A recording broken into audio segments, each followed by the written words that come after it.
Hello, ladies and gentlemen. My name is Eddie Marcus, spokesman and advocate for basic human rights for all people.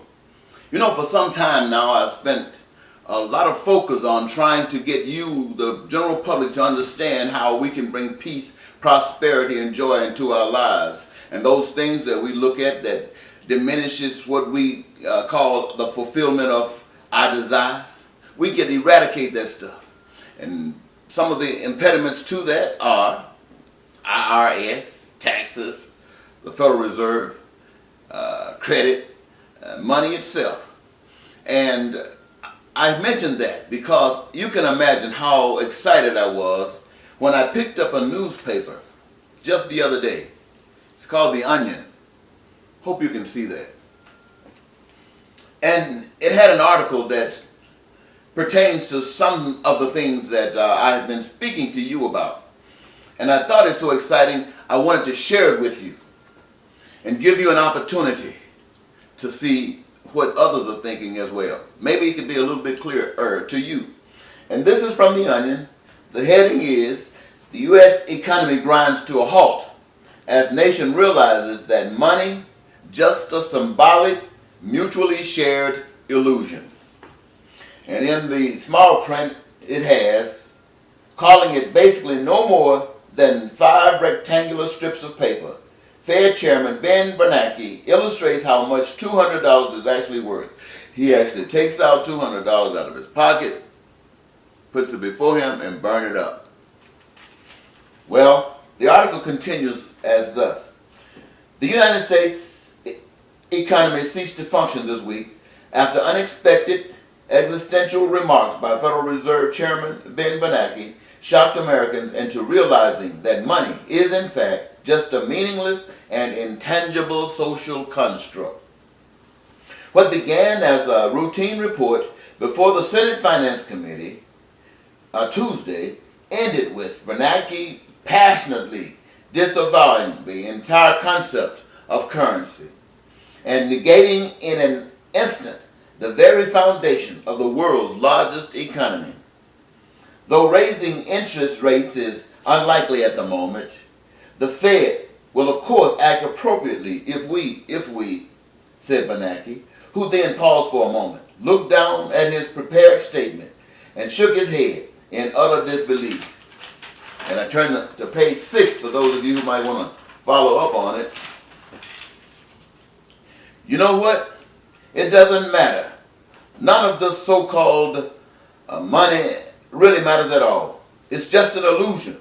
A wide-eyed Bernanke added as he removed the bills from his wallet and slowly spread them out before him. Just look at it. Meaningless pieces of paper with numbers printed on them. Worthless. According to witnesses, Finance Chairman members sat in thunderstruck silence for several moments until then Orrin Hatch, Republican from Utah, finally shouted out, "Oh my God, he's right. It's all a mirage, all of it, the money, our whole economy, it's all a lie." Screams then filled the Senate chamber as lawmakers and members of the press ran for the exits, leaving in their wake aisles littered with the remains of torn currency.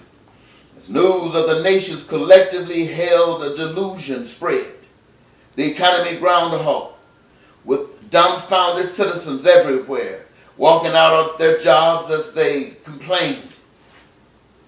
The little green drawings of buildings and dead white men they once used to measure their adequacy and importance as human beings. At the New York Stock Exchange Wednesday morning, open bell echoed across the silent floor as the few traders who arrived for work out of habit looked up blankly at the meaningless scrolling numbers on the flashing screens above. I've spent 25 years in this room yelling, buy, sell, and for what? Longtime trader Michael Palamo said. All I've done is moved arbitrary delegation of wealth from one column to another, wasting my life chasing this unattainable hallucination of wealth. That's true, ladies and gentlemen. Shortage of time, I'm going to see if I can skip to the end. I don't know what we were thinking in the first place, said former banker Nathan Collins of Brandon, Mississippi, as he jimmied open a door to allow the single mother and her 5 children to move back into the house. A bunch of people signed a piece of paper, and now this family has no place to live. That just is ludicrous. The realization that money is nothing more than an elaborate head game seems to have penetrated the entire country. In Wilmington, Delaware, for instance, as collection agents reportedly broke down in joyful sobs when he informed the woman on the other end of the phone that he had absolutely no reason to harass her anymore, as her Discovery card debt was no longer comprehensible. For some Americans, the fog of disbelief surrounding the nation's epiphany has begun to lift, with many building new lives free from the illusion of money. It's back to the basics for me, Bernard Pope of Wiggly, Ohio said. I'm going to till the soil for my own sustenance and get anything else I need by bartering. If I want milk, I'll pay for it by tomatoes. If I need new food, pay for it by lettuce. Ladies and gentlemen, we see up to that point the author of this article. I don't see a name. But he's identified the problem, same problem that I've been talking about. He almost used some of the same language, but perhaps that will reach many of you where mine failed. And it's the truth of the matter. We can see it all. I've talked about eliminating all association with money and everything could work out all right. This guy has said the same thing. But he took you to a point where he had not contemplated, and that is what after the usage of money. That's the question I'm sure is in your mind. What now that money is gone? Do we take the chip? Do we use some kind of card? No, ladies and gentlemen. We don't use paper or anything to suggest money. We don't use identity cards. We don't use chips. We don't use anything in the new line of thinking. What we have done is eradicated the need for thinking about bartering. Because, ladies and gentlemen, the institution is already in place. The infrastructure is already in place. We have people in place that sees that all of the interests that you, the people, have are being met, whether in goods or in services. They are already being met. And we got workers who is producing so that you might access. And they don't go any place except people who love their job, maintain their jobs. People who would rather be doing something else go to those places where that is done, and they do that.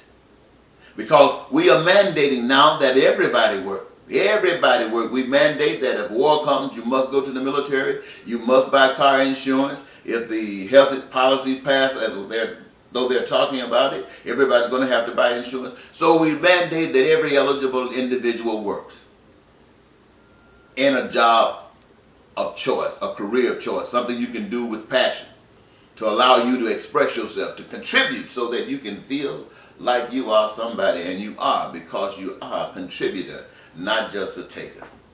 And ladies and gentlemen, we don't have to barter, because as we create all of these things, money isn't in the way.